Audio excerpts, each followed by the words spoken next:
વાઘોડિયાના ખંધા road ઉપર પાણી ફરી વળ્યા। વાઘોડિયા નિમેટા આજવા અને જરોદ તરફ જવાનો ખંધા પાસે બંધ થઈ ચૂક્યો છે રસ્તો। જાંબા નદીના પાણી રોડ ઉપર ફરી વળ્યા। રોડ બંધ થતા અનેક વાહન ચાલકોને હાલાકી પડી। ગાજવીજ સાથે વરસાદથી વાઘોડિયામાં પાણી ભરાયા। ગુગલિયાપુરામાં જલારામ નગરીમાં પાણી ભરાયા।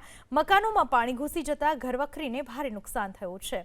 દ્રશ્ય બતાવી રહ્યા છીએ વડોદરાના વાઘોડિયાના, જ્યાં નીચાણવાળા વિસ્તારોના ઘરોમાં પાણી ભરાઈ ચૂક્યા છે। રસ્તાઓ પાણીમાં ગરકાવ થઈ ચૂક્યા છે। વાઘોડિયા નિમેટા આજવા અને જરોદ તરફ જવાનો રોડ બંધ થઈ ચૂક્યો છે। વાઘોડિયાના ખંધા રોડ ઉપર પાણી ફરી વળ્યા। વાઘોડિયા નિમેટા આજવા અને જરોદ તરફ જવાનો ખંધા પાસે બંધ થઈ ચૂક્યો છે રસ્તો। જાંબા નદીના પાણી રોડ ઉપર ફરી વળ્યા। રોડ બંધ થતા અનેક વાહન ચાલકોને હાલાકી પડી। ગાજવીજ સાથે વરસાદથી વાઘોડિયામાં પાણી ભરાયા। ગુગલિયાપુરામાં જલારામ નગરીમાં પાણી ભરાયા। મકાનોમાં પાણી ઘૂસી જતા ઘરવખરીને ભારે નુકસાન થયું છે।